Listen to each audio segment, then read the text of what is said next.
Hi ಎಲ್ಲರಿಗೂ ನಮಸ್ತೆ. ಮತ್ತೆ ನಾನು ನಿಮ್ಮ ಡಾಕ್ಟರ್ ಮಹೇಶ್ ಮಾತಾಡ್ತಿರೋದು. ಆ್ಯಕ್ಚುಲಿ ನಮ್ಮ ಭಾರತ ದೇಶದಲ್ಲಿ ನರ ದೌರ್ಬಲ್ಯತೆ ಜಾಸ್ತಿ ಆಗ್ತಾ ಇದೆ. ನರಕ್ಕೆ ಸಂಬಂಧಪಟ್ಟಿರೋವಂಥ ಪ್ರಾಬ್ಲಮ್ ಜಾಸ್ತಿ ಆಗ್ತಾ ಇದೆ. ಸೊ ಈ ನರಕ್ಕೆ ಸಂಬಂಧಪಟ್ಟಿರೋವಂಥ ಪ್ರಾಬ್ಲಮ್ ಜಾಸ್ತಿ ಆಗೋದ್ರಿಂದ ಸಾಮಾನ್ಯವಾಗಿರೋಂಥ ಮಿಡಲ್ ಕ್ಲಾಸ್ ಜನಗಳು ಕರೆಕ್ಟಾಗಿ ಯಾವುದೇ ಒಂದು ಕೆಲಸನ ಮಾಡೋಕ್ಕಾಗ್ತಾ ಇಲ್ಲ. ಜನಸಾಮಾನ್ಯರು ಏನು ಮಾಡ್ತಾರೆ, ನಮ್ಮ ಕೈಗಳಲ್ಲಿರುವಂಥ ನರನ ನೋಡಿಬಿಟ್ಟು ಅದು ನರ ಅಲ್ಲ, ಅದು ಯಾವುದು ನರ ನಿಮ್ಮ ಕಣ್ಣಿಗೆ ಕಾಣಿಸಲ್ಲ ಫಸ್ಟ್ ಆಫ್ ಆಲ್, ಸರಿನಾ? ಸೊ ಈ ನಿನ್ನ ಕೈಯಲ್ಲಿ ಕಾಣಿಸೋದು ಏನು ಅಂದರೆ ಅದು ರಕ್ತನಾಳಗಳು. ನರ ಅಂದರೆ ಏನು ಅಂತ ತಿಳ್ಕೊಳ್ಳಿ. ನಮ್ಮ ಬ್ರೈನಲ್ಲಿ ನ್ಯೂರಾನ್ಸ್ ಅಂತ ಇರುತ್ತೆ. ಓಕೆ, ಈ ನ್ಯೂರಾನ್ಸ್ ಅಂದರೆ ನಾವು ನರಕೋಶ ಅಂತ ಕರಿತೀವಿ. ಒಂದು ನರಕೋಶ ಇನ್ನೊಂದು ನರಕೋಶಕ್ಕೆ ಜಾಯಿನ್ ಆಗಿ ಆಗಿ ಆಗಿ ಆಗಿ ಆಗಿ ಏನಾಗುತ್ತೆ, ಒಂದು ನರ ಆಗುತ್ತೆ. ನರಕ್ಕೆ ಯಾಕೆ ಪ್ರಾಬ್ಲಮ್ ಆಗುತ್ತೆ, ನರ ದೌರ್ಬಲ್ಯ ಯಾಕೆ ಬರುತ್ತೆ ಆಯಿತಾ? ಈ ನರಕೋಶದಲ್ಲಿ ಇರುವಂಥ ಅಂದರೆ ನ್ಯೂರಾನಲ್ಲಿ ಇರುವಂಥ ಸ್ಟ್ರಕ್ಚರ್ ಏನಾದರೂ ಡಿಫಾಲ್ಟ್ ಆಯಿತು ಅಂದರೆ ನಿಮಗೆ ಸಮಸ್ಯೆ ಶುರುವಾಗುತ್ತೆ. ಮತ್ತು ಈ ನರಕೋಶಕ್ಕೆ ಬೇಕಾಗಿರೋವಂಥ ಸಾಮಾನ್ಯವಾಗಿ ನ್ಯೂಟ್ರಿಷನ್ ಕಡಿಮೆ ಆಯಿತು ಅಂದರೆ ಸೊ ದಟ್ ನರ ಕರೆಕ್ಟಾಗಿ ಕೆಲಸ ಮಾಡಲ್ಲ. ನೀವು ತಗೊಳ್ಳೋವಂಥ ಆಹಾರ ಏನಿರುತ್ತೆ ಅದು ಬ್ಲಡ್ಗೆ ಹೋಗಿ ಬ್ಲಡ್ಡಿಂದ ಏನಾಗುತ್ತೆ, ಈ ನ್ಯೂಟ್ರಿಷನ್ನು ನಮ್ಮ ನ್ಯೂರಾನ್ಸ್ಗೆ ಎಕ್ಸ್ಚೇಂಜ್ ಆಗುತ್ತೆ. ನಿನಗೆ ಆ ನರ ಕರೆಕ್ಟಾಗಿ ಕೆಲಸ ಮಾಡಬೇಕು ಅಂದರೆ ಅದಕ್ಕೆ ಬೇಕಾಗಿರೋಂಥ ಊಟನ ನೀನು ಕರೆಕ್ಟಾಗಿ ಕೊಡಬೇಕು, ಸರಿನಾ? ಈಗ ಡಿಫಿಷಿಯನ್ಸಿ ಅದೇ ಹೇಳೋದು ನಾವು, ನಿನಗೆ vitamin deficiency, protein deficiency, mineral deficiency ಆಯಿತು ಅಂದರೆ ಕರೆಕ್ಟಾಗಿ ನಿಮ್ಮ ನರ ಕೆಲಸ ಮಾಡಲ್ಲ. ಅದು ಕೆಲಸ ಮಾಡಿಲ್ಲ ಅಂದರೆ ಯಾವ್ಯಾವ ನರ ಯಾವ್ಯಾವ ಅಂಗಾಂಗಕ್ಕೆ ಕನೆಕ್ಟ್ ಆಗಿ ಅಲ್ಲಿ ಡ್ಯಾಮೇಜ್ ಆಗುತ್ತೆ, ಆ ಅಂಗಾಂಗಗಳು ಕರೆಕ್ಟಾಗಿ ಕೆಲಸ ಮಾಡಲ್ಲ, ಸರಿನಾ? ಇದನ್ನೇ ನಾವು ನರ ದೌರ್ಬಲ್ಯತೆ ಆರ್ ನರ್ವ್ ಡಿಸಾರ್ಡರ್ ಅಂತ ಕರಿತೀವಿ. ಮತ್ತೆ ಈ ನರ ಏನಾಗುತ್ತೆ, ಮೆಸೇಜ್ನ ಪಾಸ್ ಮಾಡೋವಂಥ ಟೈಮಲ್ಲಿ ಎಕ್ಸ್ಟರ್ನಲ್ ಆಗಿ ಅದಕ್ಕೆ ಏನಾದರೂ ಅಡಚಣೆ ಆಯಿತು ಅಂದರೆ ನಾವು ಹೇಳ್ತೀವಿ ಡಿಸ್ಕ್ ಬಲ್ಜ್ ಅಂತ. ಪೈಪಲ್ಲಿ ನೀರು ಹೋಗ್ತಾ ಇರುತ್ತೆ, ನೀನು ಕಾಲಲ್ಲಿ ಹಾಕಿ ಪೈಪ್ನ ಅದುಂಬಿಟ್ರೆ ನೀರು ಕರೆಕ್ಟಾಗಿ ಹೋಗಲ್ಲ, ನಿಂತು ಹೋಗ್ಬೋದು, ಇಲ್ಲ ಸಣ್ಣ ಬರುತ್ತೆ. ಹಾಗೆ ನರ ಮೆಸೇಜ್ನ ಕರ್ಕೊಂಡು ತಗೊಂಡು ಹೋಗ್ತಾ ಇರುತ್ತೆ. ಅದನ್ನು ಯಾರಾದರೂ ಪ್ರೆಸ್ ಮಾಡಿದ್ರೆ, ಯಾವುದು ನಮ್ಮ ಸ್ಪೈನಲ್ಲಿ ವರ್ಟಿಬ್ರೇದಲ್ಲಿ ಇರುವಂಥ ಈ ಡಿಸ್ಕ್ ಇರುತ್ತಲ್ಲ ಅದು ಬಲ್ಜ್ ಆದರೆ ಈ ಥರ ಸಮಸ್ಯೆಗಳು ಆಗುತ್ತೆ. ಈಗ ನೋಡಿ, ನಾನು ತುಂಬ ಸಿಂಪಲ್ಲಾಗಿ ಹೇಳ್ತೀನಿ, ನಮ್ಮ ಮನೇಲಿ ಸಿಗುವಂಥ ಸಾಕಷ್ಟು ಆಹಾರ ಪದಾರ್ಥನ ನೀವು ಕರೆಕ್ಟಾಗಿ ತಗೊಳ್ಳಿ, ಆಯ್ತಲ್ಲ? ಎಷ್ಟೋ ಜನ 10 ಲಕ್ಷ ರೂಪಾಯಿ ಖರ್ಚು ಮಾಡಿ ಟ್ರೀಟ್ಮೆಂಟ್ ತೊಗೊಂಡು ಕೂಡ ವಾಸಿ ಆಗದಲ್ಲಿರುವಂಥ ಕಾಯಿಲೆ ಮನೇಲಿ ಪ್ರತಿದಿನ 10 ರೂಪಾಯಿ 15 ರೂಪಾಯಿ ಖರ್ಚು ಮಾಡಿಕೊಂಡು 3 ತಿಂಗಳಿಂದ 6 ತಿಂಗಳ ಒಳಗಡೆ ಕರೆಕ್ಟ್ ಅಲ್ವಾ ಸರಿಯಾದ ಊಟ ತೊಗೊಂಡು ಹತ್ತತ್ರ ಒಂದು 20,000-30,000ದಲ್ಲಿ ಆ ಕಾಯಿಲೆ ವಾಸಿಯಾಗಿದೆ. ನನ್ನ ಮಾತು ಕೇಳಿ, ಈಗ ನಾನು ಏನು ಈ ಆಹಾರ ಹೇಳ್ತೀನಿ, ಈ ಆಹಾರನ ಪ್ರತಿದಿನ ನಮಗೆ ಇದು ತುಂಬ ಚೀಪ್ ಆ್ಯಂಡ್ ಬೆಸ್ಟಾಗಿ ಸಿಗುವಂಥ ಆಹಾರ. 10 ರೂಪಾಯಿ 15 ರೂಪಾಯಿ ಮ್ಯಾಕ್ಸಿಮಮ್ 20 ರೂಪಾಯಿ ಒಳಗಡೆ ಸಿಗುತ್ತೆ. ಇದನ್ನು ಪ್ರತಿದಿನ ನೀವು ತಗೊಳ್ತಾ ಬನ್ನಿ, ಸರಿನಾ? ನಿಮ್ಮದು ನರ ತುಂಬ ಚೆನ್ನಾಗಿ ಕೆಲಸ ಮಾಡುತ್ತೆ. ಯಾವುದೇ ಥರ ನರ ದೌರ್ಬಲ್ಯ ನಿಮಗೆ ಬರಲ್ಲ. ಓಕೆ, ಈಗ ನೋಡಿ, ಫಸ್ಟ್ ನುಗ್ಗೆಕಾಯಿ ಸೊಪ್ಪು. ಇಂಗ್ಲೀಷಲ್ಲಿ ನಾವು ಇದನ್ನು ಮೊರಿಂಗಾ ಅಂತ ಕರಿತೀವಿ, ಇಲ್ಲಾಂದರೆ ಡ್ರಮ್ ಸ್ಟಿಕ್ ಅಂತ ಕರಿತೀವಿ. ಇದರಲ್ಲಿ ನುಗ್ಗೆಕಾಯಿ ಸೊಪ್ಪು ಕೂಡ ತುಂಬ ಇಂಪಾರ್ಟೆಂಟು, ನುಗ್ಗೆಕಾಯಿ ಕೂಡ ತುಂಬ ಇಂಪಾರ್ಟೆಂಟ್. ಇದು ನಮ್ಗೆ ಚೀಪ್ ಆ್ಯಂಡ್ ಬೆಸ್ಟಾಗಿ ಸಿಗುತ್ತೆ. ಏನಿಲ್ಲ, ನುಗ್ಗೆಕಾಯಿ ಸೊಪ್ಪನ್ನ ನೀನು ಒಣಗಿಸ್ಬಿಟ್ಟು ಪೌಡ್ರ್ ಮಾಡ್ಕೊಂಡು ಒಂದೊಂದು ಸ್ಪೂನು ಆಯ್ತಲ್ಲ ನೀರಿಗೆ ಹಾಕ್ಕೊಂಡು, ಇಲ್ಲ ಸೊ ದಟ್ ಇಲ್ಲಾಂದರೆ ನುಗ್ಗೆಕಾಯಿ ಸೊಪ್ಪನ್ನೇ ಪಲ್ಯ ಮಾಡಿಕೊಂಡು, ಇಲ್ಲ ನುಗ್ಗೆಕಾಯಿ ಸೊಪ್ಪಿನ ಸಾರು ಮಾಡಿಕೊಂಡು, ಇಲ್ಲ ನುಗ್ಗೆಕಾಯಿಯಲ್ಲಿ ಪಲ್ಯ ಮಾಡಿಕೊಂಡು ನಿಜವಾಗ್ಲೂ ಆ ಸೀಸನ್ ನಿಮಗೆ ಬಂದಾಗ ಫಸ್ಟು ಸೇವನೆ ಮಾಡಿ. ಇದು ತುಂಬ ಇಂಪಾರ್ಟೆಂಟ್ ಸೀಸನ್. ನುಗ್ಗೆಕಾಯಿ ಚೆನ್ನಾಗಿ ತಿನ್ನಿ. ನುಗ್ಗೆಕಾಯಲ್ಲಿ ವಿಶೇಷತೆ ಏನು, ಇದು ನಾನು ಹೇಳ್ತೀನಿ ಇಂಪಾರ್ಟೆನ್ಸ್ ಯಾಕೆ ನೀವು ತಿನ್ನಬೇಕು, ಇದು ಹೇಗೆ ನಿನ್ನ ನರ ದೌರ್ಬಲ್ಯನ ಕಡಿಮೆ ಮಾಡುತ್ತೆ ಅನ್ನೋದು ನಿಮ್ಗೆ ಹೇಳ್ತೀನಿ. ಒಂದು, ನುಗ್ಗೆಕಾಯಿ ಸೊಪ್ಪಲ್ಲಿ ಐರನ್ ಚೆನ್ನಾಗಿರುತ್ತೆ, ಮೆಗ್ನೀಷಿಯಮ್ ಚೆನ್ನಾಗಿರುತ್ತೆ. ತುಂಬ ಇಂಪಾರ್ಟೆಂಟ್ ಏನು ಗೊತ್ತಾ, ಎಲ್ಲ ಥರ ನ್ಯೂಟ್ರಿಷನ್ ನುಗ್ಗೆಕಾಯಲ್ಲಿ ಇರುತ್ತೆ, ಬಟ್ ಅದರಲ್ಲಿ ಡಾಮಿನೆಂಟ್ ನ್ಯೂಟ್ರಿಷನ್ ಯಾವುದು? ಆಮೇಲೆ ಕೆಲವು ವೈಟಮಿನ್ಸ್ ನಮಗೆ ಎಲ್ಲ ತರಕಾರಿ, ಎಲ್ಲ ಸೊಪ್ಪು ಮತ್ತು ಎಲ್ಲ ಹಣ್ಣಲ್ಲಿ ಸಿಗಲ್ಲ. ವೈಟಮಿನ್ K1 ಅಂತ ಒಂದು ಬರುತ್ತೆ, ತುಂಬ ತುಂಬ ತುಂಬ ಇಂಪಾರ್ಟೆಂಟ್. ಅದು ನಿಮಗೆ ನುಗ್ಗೆಕಾಯಿ ಸೊಪ್ಪು, ನುಗ್ಗೆಕಾಯಿ ತುಂಬ ಚೆನ್ನಾಗಿ ಸಿಗುತ್ತೆ, ಗೊತ್ತಾಯ್ತಲ್ಲ? ಈ ವೈಟಮಿನ್ K1 ಯಾಕೆ ಬೇಕು ನಾನು ಹೇಳಿದೆ ನಿಮಗೆ, ನಮ್ಮ ನರ ಹಾಳಾಗೋದಕ್ಕೆ ಕಾರಣ ಇನ್ನೊಂದು ತುಂಬ ಇಂಪಾರ್ಟೆಂಟ್ ರೀಸನ್, ನಾವು ಊಟ ಮಾಡ್ತೀವಿ ಅಲ್ವಾ, ಊಟ ಮಾಡಿದಾಗ ನಮ್ಮ ಆಹಾರ ಕರೆಕ್ಟಾಗಿ ಪಚನ ಆಗಿ, ಅಂದರೆ ಡೈಜೆಷನ್ ಆಗಿ, ಅದರಲ್ಲಿ ಕೆಲವು ನಮಗೆ ಬೇಡದಲ್ಲಿರೋಂಥ ವಸ್ತುಗಳು ರಿಲೀಸ್ ಆಗುತ್ತೆ. ಅದರಲ್ಲಿ ಒಂದು ಯಾವುದು, ಫ್ರೀ ರ್ಯಾಡಿಕಲ್ಸ್ ಅಂತ ಕರಿತೀವಿ. ಈ ಫ್ರೀ ರ್ಯಾಡಿಕಲ್ಸು ಜಾಸ್ತಿ ಆದರೆ ನಮ್ಮ ಬ್ಲಡ್ಡಲ್ಲಿ ಫ್ರೀ ರ್ಯಾಡಿಕಲ್ಸ್ ಏನು ಮಾಡುತ್ತೆ ಗೊತ್ತಾ, ನಮ್ಮ ನರಕೋಶಕ್ಕೆ ಹೋಗಿ ಬುಲೆಟ್ ಥರ ಹೊಡೆಯುತ್ತೆ, ಆಯ್ತಲ್ಲ, ಶೂಟ್ ಮಾಡುತ್ತೆ. ಆವಾಗ ನಿಮಗೆ ನರ ಸತ್ತೋಗುತ್ತೆ, ಆಯ್ತಲ್ಲ? ಸೊ ಕರೆಕ್ಟಾಗಿ ಕೆಲಸ ಮಾಡಲ್ಲ. ಇದನ್ನು ನಾವು ಆಕ್ಸಿಡೇಟಿವ್ ಸ್ಟ್ರೆಸ್ ಅಂತ ಕರಿತೀವಿ. ಸೊ ಹಾಗಾಗಿ ಇದು ನೀವು ತಡೀಲಿಕ್ಕಾಗೋದಿಲ್ಲ. ಯಾವುದೇ ಥರ ಊಟ ಮಾಡಿ ನಾವೀಗ ಪೊಟ್ಯಾಟೊ ತಿಂತೀವಿ, ಬೇರೆ ಏನೋ ಜಂಕ್ ಫುಡ್ ತಿಂತೀವಿ ಆಯ್ತಲ್ಲ, ಸೊ ನಿಮ್ಮ ದೇಹದಲ್ಲಿ ಅದು ಕಾಮನ್, ಅರ್ಥ ಆಯ್ತಲ್ಲ, ಫ್ರೀ ರ್ಯಾಡಿಕಲ್ಸ್ ಪ್ರೊಡಕ್ಷನ್ ಆಗ್ತಾ ಇರುತ್ತೆ. ಬಟ್ ಅದನ್ನು ನಾವು ಜಾಸ್ತಿ ಕಂಟಿನ್ಯೂ ಆಗೋಕ್ಕೆ ಬಿಡಬಾರ್ದು, ಗೊತ್ತಾಯ್ತಲ್ಲ. ಹಾಗಾಗಿ ನಮ್ಮ ಇಂಡಿಯನ್ ಕಲ್ಚರಲ್ಲಿ ಊಟನೇ ಒಂದು ಬ್ಯೂಟಿಫುಲ್ ಆಗಿತ್ತು, ಅರ್ಥ ಆಯ್ತಲ್ಲ. ಅದು ನಾನು ಸಾಕಷ್ಟು ಸರಿ ಹೇಳಿದ್ದೀನಿ. ಆ ಥರ ಊಟ ಮಾಡಿದ್ರೆ ಇವತ್ತು ನಿಮ್ಗೆ ಯಾವುದೇ ಥರ ಸಮಸ್ಯೆ ಆಗೋಲ್ಲ. ಸಮಸ್ಯೆ ಎಲ್ಲಿಂದ ಆಗ್ತಾಯಿದೆ, ಬೇಡದಲ್ಲಿರುವಂಥ ಆಹಾರ ನಾವು ತಿಂತಿರೋದು, ಮೇನ್ ಜಂಕ್ ಫುಡ್ಡು. ಓಕೆ, ಈ ಫ್ರೀ ರ್ಯಾಡಿಕಲ್ಸು ಪ್ರೊಡಕ್ಷನ್ ಆಯಿತು ಅಂದರೆ ಈ ಫ್ರೀ ರ್ಯಾಡಿಕಲ್ಸು ಯಾವುದೇ ಕಾರಣಕ್ಕೂ ಕೂಡ ನಾವು ಜಾಸ್ತಿ ಆಗದಂಗೆ ನಾವು ಕಾಪಾಡ್ಕೊಬೇಕು.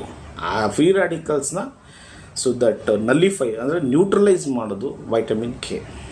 ಓಕೆ, ಈ ನಿಮಗೆ ಆಕ್ಸಿಡೇಟಿವ್ ಸ್ಟ್ರೆಸ್ ಅಂತ ಕರಿತೀವಿ. ಹಾಗಾಗಿ ನೀವು ಯಾವ ಥರ ಊಟ ತೊಗೊಬೇಕು, ಸಾಮಾನ್ಯವಾಗಿ ನಾವು ತಗೊಳ್ಳೋವಂಥ ಊಟದಲ್ಲಿ ಆ್ಯಂಟಿ ಆಕ್ಸಿಡೆಂಟ್ ಪ್ರಾಪರ್ಟಿ ಇರಬೇಕು.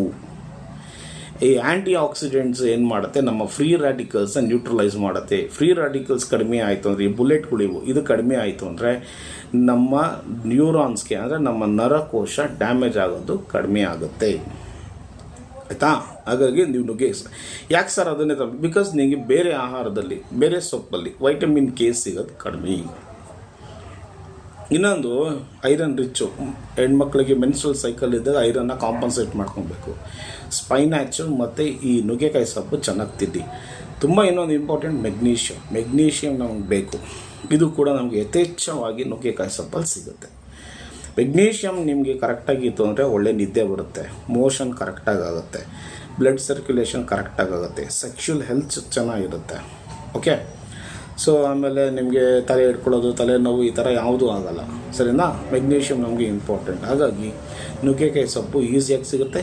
ಪೌಡ್ರ್ ಮಾಡ್ಕೊಂಡು ನೀರಲ್ಲಿ ಹಾಕ್ಕೊಂಡು, ಇಲ್ಲ ಸೊ ದಟ್ ಇಲ್ಲ ನುಗ್ಗೆಕಾಯಿ ಸೊಪ್ಪು ಇಲ್ಲ ನುಗ್ಗೆಕಾಯಿಯಲ್ಲಿ ಬೇಕಾಗಿರೋಂಥ ರೆಸಿಪಿ ಮಾಡಿಕೊಂಡು ಆ ಸೀಸನ್ ಸಿಕ್ಕಿದಾಗ ಪ್ರತಿದಿನ ನುಗ್ಗೆಕಾಯಿ ವಸ್ತುನ ನೀವು ತಿನ್ನೋದನ್ನು ಅಭ್ಯಾಸ ಮಾಡ್ಕೊಳ್ಳಿ. ಸೆಕೆಂಡ್ ಬಂದು ಅಗಸೆ ಬೀಜ, ನೀವು ಕೇಳಿದ್ದೀರ, ಅಂಗಡಿಲೆಲ್ಲ ಸಿಗುತ್ತೆ. ಇದನ್ನು ನಾವು ಫ್ಲ್ಯಾಕ್ ಸೀಡ್ ಅಂತ ಕರಿತೀವಿ. ಬಿಕಾಸ್ ಇದನ್ನು ನೀವು ಯಾಕೆ ತಿನ್ನಬೇಕು ಅಂದರೆ, ನೋಡಿ ನಾನು ಹೇಳಿದೆ ನಿಮಗೆ, ನರಕೋಶದಲ್ಲಿ ಒಂದು ಮೈಲಿನ್ ಶೀಟ್ ಅಂತ ಫಾರ್ಮೇಷನ್ ಆಗುತ್ತೆ. ಈ ಮೈಲಿನ್ ಶೀತು ಇನ್ಸುಲೇಟರ್ ಆಗಿ ನಮ್ಮ ನ್ಯೂರಾನ್ಸ್ಗೆ ಆ್ಯಕ್ಟ್ ಮಾಡುತ್ತೆ. ಈ ಮೈಲಿನ್ ಶೀತು ಹೆಂಗೆ ಅಂದರೆ ರಕ್ಷಾ ಕವಚ ಇದ್ದಂಗೆ ನಿಮ್ಮ ನರಕೋಶಕ್ಕೆ. ಇದಕ್ಕೆ ಡ್ಯಾಮೇಜ್ ಅಂದರೆ ಕರೆಕ್ಟಾಗಿ ಈ ನರಕೋಶ ಕೆಲಸ ಮಾಡಲ್ಲ. ಹಾಗಾಗಿ ಈ ನರಕೋಶಕ್ಕೆ ಬೇಕಾಗಿರುವಂಥ ಮೈಲಿನ್ ಶೀಟ್ ಫಾರ್ಮೇಷನ್ ಆಗಬೇಕು ಅಂದರೆ ಅದಕ್ಕೆ ತುಂಬ ಇಂಪಾರ್ಟೆಂಟ್ ರಾ ಮೆಟೀರಿಯಲ್ ಬೇಕು. ಅದನ್ನೇ ನಾವು ಒಮೆಗಾ ಫ್ಯಾಟಿ ಆ್ಯಸಿಡ್ ಅಂತ ಕರೆಯೋದು. ನೋಡಿ, ನಾವು ಈಗ ಸಾಮಾನ್ಯವಾಗಿ ಏನೋ ಸಮುದ್ರದ ಕಡೆ ಕೋಸ್ಟಲ್ ಏರಿಯಾದಲ್ಲಿ ವಾಸ ಮಾಡೋರಿಗೆ ಮೆರೈನ್ ಫಿಶ್ ಸಿಗುತ್ತೆ, ಸರಿನಾ. ಬೆಂಗಳೂರು, ತುಮಕೂರು, ಕೋಲಾರ, ಚಿಕ್ಕಬಳ್ಳಾಪುರ ಇಂಥ ಕಡೆ ಬಂದಾಗ ನಿಮಗೆ ಕೆರೆ ಮೀನು ತಿನ್ನುತ್ತೆ. ಮೀನು ತಿನ್ನಿ ತುಂಬ ಒಳ್ಳೆಯದು. ಬಟ್ ಎಲ್ಲ ಮೀನಲ್ಲೂ ಕೂಡ ಒಮೆಗಾ ಫ್ಯಾಟಿ ಆ್ಯಸಿಡ್ ಇರಲ್ಲ. ಮತ್ತು ಎಲ್ಲರೂ ಕೂಡ ಮೀನು ತಿನ್ನಲ್ಲ. ಕೆಲವರು ವೆಜಿಟೇರಿಯನ್ಸ್ ಇರ್ತಾರೆ, ಇನ್ನು ಕೆಲವರು ನಾನ್ ವೆಜಿಟೇರಿಯನ್ ತಿಂತಾರೆ. ಕೆರೆ ಮೀನು ನೀವು ತಿಂದರೆ ಒಮೆಗಾ ಫ್ಯಾಟಿ ಆ್ಯಸಿಡ್ ಸಿಗಲ್ಲ. ಮೆರೈನ್ ಫಿಶ್ ತಿನ್ನಬೇಕು. ಇದೆಲ್ಲ ಸಮುದ್ರದ ಮೀನಲ್ಲಿ ಈ ಬಾಳೆ ಮೀನು ಅಂತ ಬರುತ್ತೆ, ಸಾಲ್ಮನ್ ಅಂತ ಬರುತ್ತೆ. ಈ ಥರ ಫಿಶ್ನ ಅದರಲ್ಲಿ ನಿಮಗೆ ಒಮೆಗಾ ಫ್ಯಾಟಿ ಆ್ಯಸಿಡ್ ಜಾಸ್ತಿ ಇರುತ್ತೆ. ಸಿಕ್ಕಾಪಟ್ಟೆ ಇಂಪಾರ್ಟೆಂಟು ಒಮೆಗಾ ಫ್ಯಾಟಿ ಆ್ಯಸಿಡ್. ಕರೆಕ್ಟಾ, ನಿಮ್ಮ ನರಕೋಶ ನಿಮ್ಮ ನರ ಕರೆಕ್ಟಾಗಿ ಕೆಲಸ ಮಾಡಬೇಕು ಅಂದರೆ ಒಮೆಗಾ ಫ್ಯಾಟಿ ಆ್ಯಸಿಡ್ ತುಂಬ ಇಂಪಾರ್ಟೆಂಟು, ಆಯಿತಾ. ಸೊ ನಮಗೆ ನಾವು ವೆಜಿಟೇರಿಯನ್ಸು, ಯಾವಾಗಲೂ ನಮ್ಗೆ ಮೀನು ಸಿಗೋಲ್ಲ, ನಮಗೆ ಸಮುದ್ರದ ಮೀನು ಕಾಸ್ಟ್ಲಿ ಜಾಸ್ತಿ ಈ ಕಡೆ ಎಲ್ಲ, ಸರಿನಾ. ನಮ್ಮ ಕಡೆ ಎಲ್ಲ ತುಂಬ ಕಾಸ್ಟ್ಲಿ. ಹಾಗಾಗಿ ನಾವೇನು ಸಿಂಪಲ್ಲಾಗಿ 1 ಸ್ಪೂನು ನೀವು ಆಯ್ತಲ್ಲ ಅಗಸೆ ಕಾಳು ಅಂದರೆ ಅಗಸೆ ಬೀಜ ಅಂತ ನಾವೇನು ಹೇಳ್ತೀವಿ ತಿನ್ನಿ. ಒಮೆಗಾ ಫ್ಯಾಟಿ ಆ್ಯಸಿಡ್ಡು ತುಂಬ ಚೆನ್ನಾಗಿ ಸಿಗುತ್ತೆ. ಅದ್ರ ಜೊತೆಗೆ ನೀವು ಆಲ್ಟರ್ನೇಟ್ ಮಾಡ್ಕೊಂಡು ನೋಡಿ. ಈ ಟೈಮಲ್ಲಿ ಈಗ ನಾನು ಬೇಸಿಗೆಗಾಲದಲ್ಲಿ ವೀಡಿಯೋ ಮಾಡ್ತಿರೋದ್ರಿಂದ ಕಲ್ಲಂಗಡಿ ಹಣ್ಣು ತಿಂತೀರ, ಕರ್ಬೂಜ ಹಣ್ಣು ತಿಂತೀರ, ತಿಂದು ಅದ್ರ ಬೀಜನ ಯಾವುದೇ ಕಾರಣಕ್ಕೂ ನೀವು ಬಿಸಾಕಬೇಡಿ. ಅದ್ರ ಬೀಜನ ಒಣಗಿಸಿ ಮೇಲ್ಗಡೆ ಇರೋ ಸಿಪ್ಪೆನ ತೆಗೆದು ಅದರಲ್ಲಿರೋ ಅಂಥ ಕಾಟಿಲೆಡ್ ವೈಟ್ ಕಲರ್ ಇರುತ್ತಲ್ಲ ಅದನ್ನು ತಿನ್ನಿ. ಅದರಲ್ಲೂ ಒಮೆಗಾ ಫ್ಯಾಟಿ ಆ್ಯಸಿಡ್ ಇರುತ್ತೆ. ಅದ್ರ ಜೊತೆಗೆ ನೀವು ಬೇಕು ಅಂದರೆ ಪಂಪ್ಕಿನ್ ಸೀಡು ಆಯ್ತಲ್ಲ, ಇದನ್ನೆಲ್ಲ ನೀವು ಅಗಸೆ ಬೀಜಕ್ಕೆ ಮಿಕ್ಸ್ ಮಾಡ್ಕೊಂಡು ನೀವು ತಿನ್ನಿ ಆಯ್ತಲ್ಲ. ಬಟ್ ಅಗಸೆಯಲ್ಲಿ ಜಾಸ್ತಿ ನಿಮ್ಗೆ ಏನಾಗುತ್ತೆ, ಒಮೆಗಾ ಫ್ಯಾಟಿ ಆ್ಯಸಿಡ್ ಇರುತ್ತೆ. ತುಂಬ ಚೀಪ್ ಆ್ಯಂಡ್ ಬೆಸ್ಟಾಗಿ ಸಿಗುತ್ತೆ. ನಿಮ್ಮ ನರ್ವ್ ಹೆಲ್ತ್ ತುಂಬ ಚೆನ್ನಾಗಾಗುತ್ತೆ. ನರ ದೌರ್ಬಲ್ಯನ ಇದು ಕಡಿಮೆ ಮಾಡುತ್ತೆ. ಮೂರನೇದು ತುಂಬ ಇಂಪಾರ್ಟೆಂಟ್ ಯಾವುದು ಅಂದರೆ ಬ್ರಾಹ್ಮಿ. ಗೊತ್ತಲ್ಲ, ನೀವು ಯಾವುದೇ ಗಂದಿಗೆ ಅಂಗಡಿಗೆ ಹೋಗಿ ಕೇಳಿದ್ರು ಕೂಡ ಬ್ರಾಹ್ಮಿ ಪೌಡ್ರ್ ಕೊಡ್ತಾರೆ. ಅದು ಅಷ್ಟೇ, ಅರ್ಧ ಸ್ಪೂನ್ ಇಲ್ಲ 1 ಸ್ಪೂನ್ ಬೆಳಗ್ಗೆ, ಇಲ್ಲ ಅಂದರೆ ಸಾಯಂಕಾಲ ಬ್ರಾಹ್ಮಿ ನೀವು ಯಾಕೆ ತಗೊಬೇಕು ಅಂದರೆ ತುಂಬ ಇಂಪಾರ್ಟೆಂಟು. ಹೆಣ್ಮಕ್ಳಿಗೆ ಮೆನ್ಸ್ಟ್ರಲ್ ಸೈಕಲ್ ಆಗೋಕ್ಕಿಂತ ಮುಂಚೆ ಒಂಥರ ಮೂಡ್ ಸ್ವಿಂಗ್ ಆಗುತ್ತೆ, ಮೆನ್ಸ್ಟ್ರಲ್ ಸೈಕಲ್ ಆದಮೇಲೆ ಇನ್ನೊಂಥರ ಮೂಡ್ ಸ್ವಿಂಗ್ಸ್ ಆಗುತ್ತೆ. ಸರಿದಾ? ಮೂಡ್ ಸ್ವಿಂಗು ನಿಮಗೆ ಕಡಿಮೆ ಆಗಬೇಕು ಅಂದರೆ ಈ ಬ್ರಾಹ್ಮಿಲಿರೋ ಅಂಥ ಕೆಮಿಕಲ್ ಕಾನ್ಸ್ಟೆಂಟ್ ತುಂಬ ಇಂಪಾರ್ಟೆಂಟ್ ಆಗುತ್ತೆ. ಸೆಕೆಂಡು, ನರಕಿದು ಹೆಂಗೆ ಹೆಲ್ಪ್ ಮಾಡುತ್ತೆ ಅಂದರೆ ನರಕ್ಕೆ ಇನ್ಫ್ಲಮೇಷನ್ ಆಗುತ್ತೆ ಸಾಮಾನ್ಯವಾಗಿ, ಆಯ್ತಲ್ಲ. ಈ ಫ್ರೀ ರ್ಯಾಡಿಕಲ್ಸು ಅದು ಇದರಿಂದ ಬಂದು ಅದಕ್ಕೆ ಡ್ಯಾಮೇಜ್ ಆಗಿದೆ, ಅದು ಇನ್ಫ್ಲಮೇಷನ್ ಆಗುತ್ತೆ. ನರದಲ್ಲಿ ಆಗುವಂಥ ಇನ್ಫ್ಲಮೇಷನ್ನ ಕಡಿಮೆ ಮಾಡೋದಕ್ಕೆ ಈ ಬ್ರಾಹ್ಮಿ ತುಂಬ ತುಂಬ ತುಂಬ ಇಂಪಾರ್ಟೆಂಟು. ಇದು ನಿಮಗೆ 20-50 ರೂಪಾಯಿ ಸಿಗುತ್ತೆ, ಚೀಪ್ ಆ್ಯಂಡ್ ಬೆಸ್ಟಲ್ಲಿ ಸಿಗುತ್ತೆ ಪಾಕೆಟಲ್ಲಿ. ಗಂದಿಗೆ ಅಂಗಡಿಲಿ ನೀವು ಕೇಳಿ ಅದನ್ನು ತೊಗೊಬೋದು, ಆಯಿತಾ. ಮತ್ತು ಇದೇ ಬ್ರಾಹ್ಮಿ ಸಾಮಾನ್ಯವಾಗಿ ನಾವು ಮಕ್ಕಳಿಗೆ ನೀವು ಕೊಡ್ತಾ ಬಂದರೆ ಮೆಮೊರಿನ ಜಾಸ್ತಿ ಮಾಡುತ್ತೆ. ಮತ್ತು ಮೂಡ್ ಸ್ವಿಂಗ್ಸು ನಮಗೆ ಸಾಮಾನ್ಯವಾಗಿ ಹೇಗಾಗುತ್ತೆ ಅಂದರೆ 2 ಮೂಡ್ ಸ್ವಿಂಗ್ಸ್ ಆಗುತ್ತೆ. ಒಂದು ಆಂಗ್ಸೈಟಿ, ಇನ್ನೊಂದು ಡಿಪ್ರೆಷನ್. ಎರಡೂ ಕೂಡ ಡೇಂಜರ್, ಎರಡೂ ಕೂಡ ಒಂದೇ ನಾಣ್ಯದ 2 ಮುಖ ಇದ್ದಂಗೆ. ಆಂಗ್ಸೈಟಿ ಬಂದರೆ ಡಿಪ್ರೆಷನ್ ಬಂತು ಅಂದರೆ ಸೂಸೈಡ್ ಅಟೆಂಪ್ಟ್ ಆಗುತ್ತೆ, ಗೊತ್ತಾಯ್ತಲ್ಲ. ಈ ಮೂಡ್ ಸ್ವಿಂಗು ನಿಮಗೆ ಕರೆಕ್ಟಾಗಿ ದಟ್ ಮೇಂಟೈನ್ ಆಗಬೇಕು ಅಂದರೆ, ಇಲ್ಲ ಮೂಡ್ ಸ್ವಿಂಗ್ ಆಗಬಾರ್ದು ಅಂದರೆ ಸಾಮಾನ್ಯವಾಗಿ ನೀವು ಬ್ರಾಹ್ಮಿ ಪೌಡ್ರ್ ಆಯ್ತಲ್ಲ, ಅರ್ಧ ಸ್ಪೂನು ನೀರಿಗೆ ಹಾಕೊಂಡು ಕುಡೀರಿ, ಇಲ್ಲ ಹಾಲ್ಗೆ ಹಾಕೊಂಡು ಕುಡೀರಿ, ಆಯ್ತಲ್ಲ. ಮತ್ತು ಇದು ನಮ್ಮ ನರಕೋಶಕ್ಕೆ ಆಗುವಂಥ ಇನ್ಫ್ಲಮೇಷನ್ನ ಕಡಿಮೆ ಮಾಡುತ್ತೆ. ನೋಡಿ, 4ನೇದು ಬಂದು ಅಶ್ವಗಂಧ ಸಿಕ್ಕಾಪಟ್ಟೆ ಫೇಮಸ್ಸು. ಯಾಕೆ ಗೊತ್ತಾ? ಒಂದು ಸೆಕ್ಷುವಲ್ ಹೆಲ್ತ್ಗೆ ತುಂಬ ಇಂಪಾರ್ಟೆಂಟ್, ಅದನ್ನು ಆಮೇಲೆ ಹೇಳ್ತೀನಿ. ಮತ್ತು ಈ ಅಶ್ವಗಂಧದಲ್ಲಿ ಕೆಲವು ಆಲ್ಕಲಾಯ್ಡ್ಸ್ ಇರುತ್ತೆ, ಅಂದರೆ ಏನಂತ ಅದರಲ್ಲಿ ಕೆಮಿಕಲ್ ಕಾನ್ಸ್ಟಿಟ್ಯೂನ್ಸ್ ಇರುತ್ತೆ. ಈ ಆಲ್ಕಲಾಯ್ಡ್ಸು ತುಂಬ ತುಂಬ ಇಂಪಾರ್ಟೆಂಟು. ಯಾಕೆ ಗೊತ್ತಾ? ನರಕ್ಕೆ ಡ್ಯಾಮೇಜ್ ಆಗಿ ಪೇಯ್ನ್ ಬರುತ್ತೆ, ಅದನ್ನು ನಾವು ನರ್ವ್ ಪೇಯ್ನ್ ಅಂತೀವಿ. ಫಾರ್ ಎಕ್ಸಾಂಪಲ್ ನಾವು ಸಯಾಟಿಕ್ ಆಗಿರ್ಬೋದು, ಪರ್ಕಿನ್ಸನ್ ಡಿಸಾರ್ಡರ್ ಆಗಿರ್ಬೋದು. ಸೊ ಇಂಥ ಟೈಮಲ್ಲಿ ನೀವು ಸಯಾಟಿಕ್ ಪ್ರಾಬ್ಲಮ್ ಆಯಿತು ಅಂದರೆ ಕಾಲೆಲ್ಲ ಸಿಕ್ಕಾಪಟ್ಟೆ ನೋವ್ತಾ ಇರುತ್ತೆ, ಶೂಟಿಂಗ್ ಪೇಯ್ನ್ ಆಗ್ತಾ ಇರುತ್ತೆ, ಕಾಲು ಸೆಳೆತ ಆಗಿರ್ಬೋದು, ಮಸಲ್ಲು ಓವರ್ ಕಂಟ್ರಾಕ್ಷನ್ ಆಗ್ತಾ ಇರುತ್ತೆ. ಸೊ ಇದನ್ನೆಲ್ಲ ನೀವು ಕಡಿಮೆ ಆಗಬೇಕು ಅಂದರೆ ಈ ಅಶ್ವಗಂಧ ತುಂಬ ತುಂಬ ಇಂಪಾರ್ಟೆಂಟ್. ಯಾಕೆಂದರೆ ಈ ಅಶ್ವಗಂಧ ಸಾಮಾನ್ಯವಾಗಿ ನರ್ವ್ ಇಂಪಲ್ಸ್ನ ಟ್ರಾವೆಲಿಂಗ್ ಮಾಡೋದಕ್ಕೆ ತುಂಬ ಈಸಿ ಮಾಡಿಕೊಡುತ್ತೆ, ಬಿಕಾಸ್ ಆಫ್ ಇಟ್ಸ್ ಆಲ್ಕಲಾಯ್ಡ್ಸ್, ಅಂದರೆ ಅದರಲ್ಲಿರುವಂಥ ಕೆಮಿಕಲ್ ಕಾನ್ಸ್ಟಿಟ್ಯೂನ್ಸು. ಮತ್ತು ಈ ಅಶ್ವಗಂಧ ಸೆಕ್ಷುವಲ್ ಹೆಲ್ತು ನೋಡಿ, ನಾನು ಹೇಳೋ ನಿಮಗೆ ನರ ದೌರ್ಬಲ್ಯ ಬಂತು ಅಂದರೆ ಬರೀ ಕಾಲು ನೋವು ಬರೋದು, ಕೈ ನೋವು ಬರೋದಲ್ಲ, ಕಣ್ಣು, ಕಿವಿ, ನಿಮ್ಮ ಹಾರ್ಟು ಜೊತೆಗೆ ನಮ್ಮ ಸೆಕ್ಷುವಲ್ ಪ್ರಾಬ್ಲಮ್ ಕೂಡ ಜಾಸ್ತಿ ಬರುತ್ತೆ. ಸಾಮಾನ್ಯವಾಗಿ ಪೀನೈಲ್ ಡಿಸ್ಫಂಕ್ಷನ್ ಅಂತ ಕರಿತೀವಿ ನಾವು, ಆಯ್ತಲ್ಲ. ಗಂಡು ಮಕ್ಕಳಲ್ಲಿರೋಂಥ ಗುಪ್ತಾಂಗಗಳು ಒಂದೊಂದು ಸರಿ ಕರೆಕ್ಟಾಗಿ ಕೆಲಸ ಮಾಡಲ್ಲ, ಅಂದರೆ ಎರೆಕ್ಷನ್ ಆಗಲ್ಲ. ಅದಕ್ಕೆ ಇದು ಸಾವಿರಾರು ವರ್ಷದಿಂದ ಕೂಡ ಅಶ್ವಗಂಧ.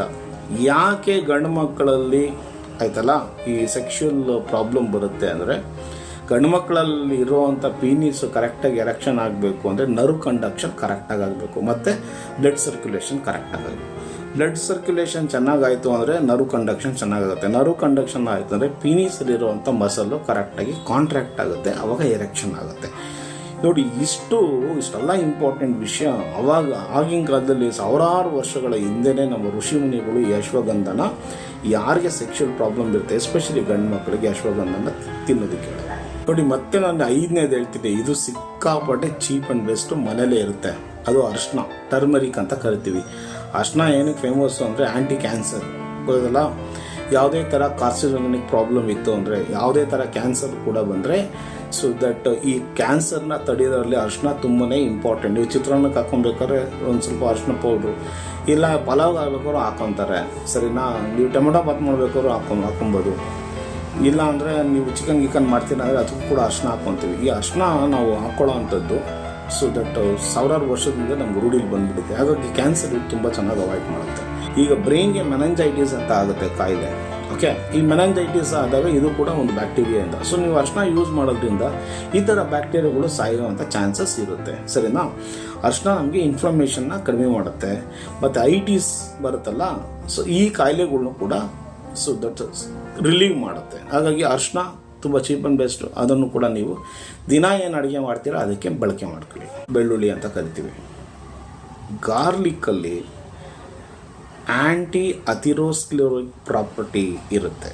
ಆ್ಯಂಟಿ ಅಥಿರೋಸ್ಕ್ಲೆರೋಟಿಕ್ ಪ್ರಾಪರ್ಟಿ ಅಂದರೆ ಏನು? ಸಾಮಾನ್ಯವಾಗಿ ನಮಗೆ ಹಾರ್ಟ್ ಅಟ್ಯಾಕ್ ಆಗೋಕ್ಕೆ ಆರ್ಟೀರಿಯೋಸ್ಕ್ಲೆರೋಸಿಸ್ಸು, ಅಥಿರೋಸ್ಕ್ಲೆರೋಸಿಸ್ ಅಂತ 2 ಥರ ಆಗುತ್ತೆ. ಸಿಂಪಲ್, ನಮ್ಮ ದೇಹದಲ್ಲಿ ಕೊಬ್ಬಿನ ಅಂಶ ಜಾಸ್ತಿ ಆಯಿತು, ಈ ಕೊಬ್ಬು ಏನಾಗುತ್ತೆ ನರದಲ್ಲಿ ಸೇರಿಕೊಂಡು ಬ್ಲಡ್ ಸಪ್ಲೈ ಮಾಡೋಕ್ಕೆ ಬಿಡಲ್ಲ. ಬ್ಲಡ್ ಕರೆಕ್ಟಾಗಿ ಏನಾದರೂ ಸರ್ಕ್ಯುಲೇಷನ್ ಆಗಿಲ್ಲ ಅಂದರೆ ಅದರಲ್ಲಿರುವಂಥ ನ್ಯೂಟ್ರಿಷನ್ ನರಕ್ಕೆ ಹೋಗಲ್ಲ. ನರಕ್ಕೆ ನ್ಯೂಟ್ರಿಷನ್ ಹೋಗಿಲ್ಲ ಅಂದರೆ ನರ ವೀಕ್ ಆಗುತ್ತೆ. ನಿಮ್ಮ ಬ್ಲಡ್ ವೆಸಲ್ಲಿ ಏನಾದರೂ ಫ್ಯಾಟ್ ಡಿಪಾಸಿಟ್ ಆಗಿತ್ತು ಅಂದರೆ ಈ ಫ್ಯಾಟ್ನ ಕರಗಿಸೋವಂಥ ಶಕ್ತಿ ಈ ಬೆಳ್ಳುಳ್ಳಿಲಿದೆ. ಸೊ ಹಾಗಾಗಿ ಅದಕ್ಕೆ ಹಾರ್ಟ್ಗೆ ತುಂಬ ಇಂಪಾರ್ಟೆಂಟ್ ಅಂತೀವಲ್ಲ, ಹಾರ್ಟ್ಗೆಲ್ಲ ಆ್ಯಕ್ಚುಲಿ ನಿಮ್ಮ ಬ್ಲಡ್ ವೆಸಲ್ಸ್ ಇರುತ್ತಲ್ಲ, ರಕ್ತನಾಳಕ್ಕೆ ತುಂಬ ಇಂಪಾರ್ಟೆಂಟ್ ಬಿಕಾಸ್ ಆಫ್ ದಿಸ್ ಆ್ಯಂಟಿಕೋಗುಲೆಂಟ್ ಇಲ್ಲಾಂದರೆ ಆ್ಯಂಟಿ ಅಥಿರೋಸ್ಕ್ಲೆರೋಟಿಕ್ ಪ್ರಾಪರ್ಟಿಯಿಂದ. ಸೊ ದಟ್ ನಿಮ್ಮ ಬ್ಲಡ್ ಸಪ್ಲೈ ಚೆನ್ನಾಗಾಯಿತು ಅಂದರೆ ಬ್ಲಡ್ಡು ನರಕ್ಕೆ ಒಳ್ಳೆ ನ್ಯೂಟ್ರಿಷನ್ ಕೊಡುತ್ತೆ. ಒಳ್ಳೆ ನ್ಯೂಟ್ರಿಷನ್ ಸಿಗುತ್ತೆ, ನರ್ವಿಂದ ಕರೆಕ್ಟಾಗಿ ನರ್ವ್ ಕಂಡಕ್ಷನ್ ಆಗುತ್ತೆ. ನೋಡೋದ್ರಲ್ಲ ನೀವು ಈ ಒಂದು 5 ರಿಂದ 6 ಅರ್ಥದಲ್ಲ ನಮಗೆ ಮನೇಲೇ ಸಿಗುವಂಥ ಈ ಫುಡ್ನ ನೀವು ನಿಜವಾಗ್ಲೂ ತಿಂದರೆ ಲಕ್ಷಾಂತರ ರೂಪಾಯಿ ಖರ್ಚು ಮಾಡೋ ಬದಲು ಆಯ್ತಲ್ಲ, ಬರೀ 106 ರೂಪಾಯಿಲಿ ಇದು ನಿಮಗೆ ಏನು ಒಂದಿನ 2 ದಿನ ತಿಂದ್ಬಿಟ್ಟು ಜೋಶಲ್ಲಿ ನೀವು ಮಾಡೋಕ್ಕೆ ಹೋಗಬಾರ್ದು. ನೀವು ಇದನ್ನು ಒಂದು 6 ತಿಂಗಳ ತನಕ ಅಭ್ಯಾಸ ಮಾಡ್ಕೊಳ್ಳಿ. ನಮ್ಮ ನ್ಯೂಟ್ರಿಷನ್ ಯಾವುದೇ ಕಾರಣಕ್ಕೂ ಕೂಡ ನೀವು ಸಡನ್ನಾಗಿ ಜಾಸ್ತಿ ಕೊಡಬಾರ್ದು ಆಯ್ತಲ್ಲ. ವೈಟಮಿನ್ಸು ನಂಗೆ ವೈಟಮಿನ್ಸ್ ಬೇಕು ಅಂದರೆ ಜಾಸ್ತಿ ವೈಟಮಿನ್ಸ್ ತಿಂದರೆ ಕಾಯಿಲೆ ಬರುತ್ತೆ, ಹೈಪರ್ ವೈಟಮಿನೋಸಿಸ್ ಅಂತ ಆಗುತ್ತೆ. ಪ್ರೋಟೀನ್ ತಿನ್ನೋದು ಜಾಸ್ತಿ ಆಯಿತು ಅಂದರೆ ನಿಮ್ಮ ಹಾರ್ಟು ಕಿಡ್ನಿಗೆ ಲೋಡ್ ಜಾಸ್ತಿ ಆಗಿ ಕಿಡ್ನಿ ಫೇಲ್ಯೂರ್ ಆಗೋಗುತ್ತೆ ಆಯಿತಾ. ಕಾರ್ಬೋಹೈಡ್ರೇಟ್ ಜಾಸ್ತಿ ಬೇಕು ತಿನ್ನಬಾರ್ದು, ಫ್ಯಾಟ್ ಜಾಸ್ತಿ ಬೇಕು ಹಾರ್ಟ್ ಪ್ರಾಬ್ಲಮ್ ಆಗುತ್ತೆ. ಸೊ ಎಲ್ಲನೂ ಕೂಡ ನಿಮಗೆ ಒಂದೊಂದು ದಿನಕ್ಕೆ ಎಷ್ಟು mg ಬೇಕು ಅಷ್ಟು ಮಾತ್ರ ತೊಗೊಬೇಕು. ಇದು ಏನು ನಮಗೆಲ್ಲ vitamins, minerals, protein, carbohydrate, fat ಇದೆಲ್ಲನೂ ಕೂಡ ಒಂದು ದಿನಕ್ಕೆ ನೀವು ಎಷ್ಟು ತೊಗೊಬೇಕು, ಯಾವ್ಯಾವ ವೈಟಮಿನ್ ಎಷ್ಟೆಷ್ಟು ಹೋಗಬೇಕು ಅಷ್ಟೇ ತೊಗೊಬೇಕು. ಅದ್ರ ಮೇಲೆ ಜಾಸ್ತಿ ಆಯಿತು ಅಂದರೆ ಕಾಯಿಲೆ ಬರುತ್ತೆ. ಸೊ ಹಾಗಾಗಿ ನೀವು ಸಪ್ಲಿಮೆಂಟ್ಸ್ ಏನು ತೊಗೊತೀರಾ ಅದನ್ನು ನೀವು ಜಾಸ್ತಿ ತೊಗೊಂಡ್ರೆ ಈ ಥರ ಕಾಯಿಲೆ ಬರುವಂಥ ಪ್ರಾಬ್ಲಮ್ ಇರುತ್ತೆ. ಅದೇ ನೀವು ಆಹಾರ ತೊಗೊಂಡ್ರೆ ನಮ್ಮ ಆಹಾರದಲ್ಲಿ ಆಲ್ರೆಡಿ ಕಡಿಮೆ ಇರುತ್ತೆ, ಸರಿನಾ, ಕಡಿಮೆ ಪ್ರಮಾಣದಲ್ಲಿ ಹೋಗುತ್ತೆ. ನಿಮ್ಮ ನರ ಕರೆಕ್ಟಾಗಿ ಕೆಲಸ ಮಾಡುತ್ತೆ, ಯಾವುದೇ ಥರ ನರ ಸೆಳೆತ ಬರಲ್ಲ, ಕಾಲು ಹೊಡೆತ ಬರಲ್ಲ, ಕಾಲು ಸೆಳೆತ ಬರಲ್ಲ, ಕಾಲಲ್ಲಿ ಮಸಲ್ಲು ಓವರ್ ಕಾಂಟ್ರಾಕ್ಷನ್ ಆಗಲ್ಲ ಆಯ್ತಲ್ಲ. ಕಣ್ಣು ಚೆನ್ನಾಗಿ ಕಾಣಿಸುತ್ತೆ, ಕಿವಿ ಕ್ಲೀನಾಗಿ ಕೇಳಿಸುತ್ತೆ, ಹಾರ್ಟ್ ಕರೆಕ್ಟಾಗಿ ಕೆಲಸ ಮಾಡುತ್ತೆ, ಕಿಡ್ನಿ ಚೆನ್ನಾಗಿ ಬ್ಲಡ್ನ ಫಿಲ್ಟರ್ ಮಾಡುತ್ತೆ. ದಯವಿಟ್ಟು ಈ ಆರೋಗ್ಯನ ಕಾಪಾಡ್ಕೊಳ್ಳಿ ಅಂತಂತ ಹೇಳ್ತಾ ನಾನು ಇದೊಂದು ಸಣ್ಣ ವಿಷಯ ನಿಮ್ಗೆ ಹೇಳಿ ಸೊ ದಟ್ ಕಂಪ್ಲೀಟ್ ಮಾಡ್ತಾ ಇದ್ದೀನಿ. ಸೊ ನಮ್ಮದು ನಿಮ್ಮ ಹಿತೈಷಿ, ಇದು ನಿಮ್ಮ ಹಿತೈಷಿ ಅಂದರೆ ನಾನು ನಿಮ್ಮ ಹಿತೈಷಿ, ನಿಮ್ಮ ಇದಕ್ಕೋಸ್ಕರ ಮಾಡುವಂಥ ವಿಡಿಯೋ. ಖಂಡಿತ ನನ್ನ ವಿಡಿಯೋನ ಎಲ್ಲರಿಗೂ ಶೇರ್ ಮಾಡಿ, ಸಬ್ಸ್ಕ್ರೈಬ್ ಆಗಿ, ಲೈಕ್ ಮಾಡಿ. ನಾನು ನಿಮಗೆ ಫೋನ್ ನಂಬರ್ ಹೇಳಿದ್ದೀನಿ 8951959565. ಏನೇ ಥರ ಆರೋಗ್ಯ ಸಮಸ್ಯೆ ಇದ್ದರೂ ಕೂಡ ಫ್ರೀಯಾಗಿ ನಾನು ನಿಮಗೆ ಕನ್ಸಲ್ಟೇಷನ್ ಮಾಡ್ತೀನಿ. ಓಕೆ, ಎಲ್ಲರೂ ಹೆಲ್ತಿಯಾಗಿರ್ರಿ. Thank you so much.